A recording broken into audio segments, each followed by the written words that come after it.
Saudara Komisi 3 DPR resmi memilih Komisaris Jenderal Polisi Setio Budianto sebagai Ketua KPK untuk periode 2024 hingga 2029.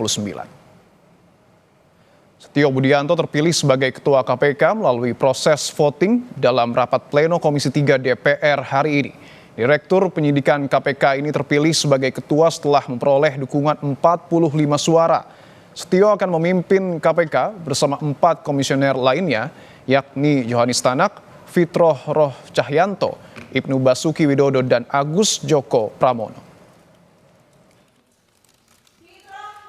Berdasarkan ketentuan pasal 30 ayat 10 dan ayat 11 tersebut, suara yang diperoleh dengan mekanisme pengambilan suara terbanyak atau voting, Komisi 3 DPR RI memilih dan menetapkan 5 calon pimpinan KPK masa jabatan tahun 2024-2029, yaitu Yohanis Tanak, Fitroh Roh Cahyanto, Setio Budianto sebagai ketua, Agus Joko Pramono, Ibnu Basuki Widodo.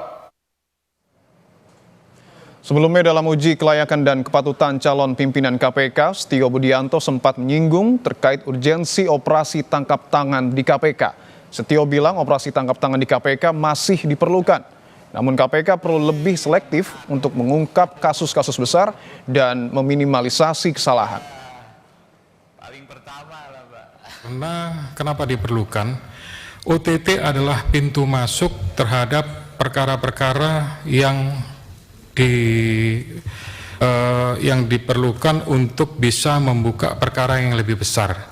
Memang OTT ini tidak perlu harus banyak, gitu, betul-betul selektif, prioritas, gitu, tapi masih diperlukan untuk saat ini. Ya, betul-betul selektif prioritas dalam rangka mengantisipasi hal-hal misalkan adanya pra-peradilan dan lain-lain, tapi betul-betul selektif, ya, dilaksanakan secara rigid, secara bersih, ya, tanpa melakukan hal-hal yang meminimalisir kesalahan.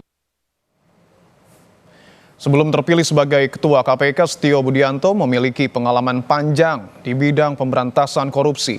Ia pernah menjabat sebagai Koordinator Supervisi Kedeputian Penindakan KPK pada tahun 2019.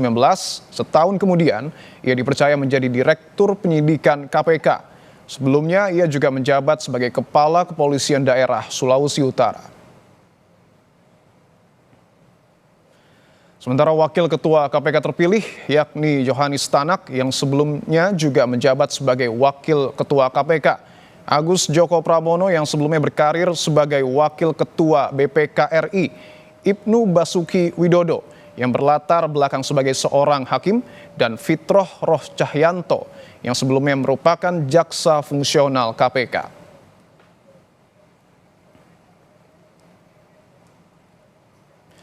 Sementara itu, peneliti Pusat Kajian Anti Korupsi Universitas Gadjah Mada, Yogyakarta atau PUKAD UGM, Zainur Rohman mengkritik sosok calon pimpinan KPK yang didominasi dari institusi penegak hukum dan tidak ada unsur dari masyarakat dan akademisi. Menurutnya, komposisi saat ini membuat pimpinan KPK tak bisa independen dan bergantung pada institusi lain.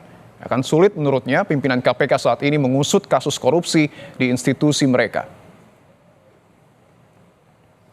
Komposisi 5 orang yang terdiri dari institusi penegak hukum dan auditor ini, maka kemungkinan KPK untuk dapat menangani korupsi di tempat asal institusi masing-masing pimpinan KPK terpilih ini kemudian akan menjadi dipertanyakan.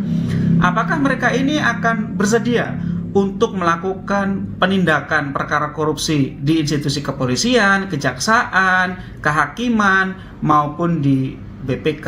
Padahal kita tahu institusi penegak hukum dan juga institusi audit ini adalah institusi-institusi yang selama ini masih belum bebas dari korupsi. Justru disinilah salah satu epicentrum dari korupsi.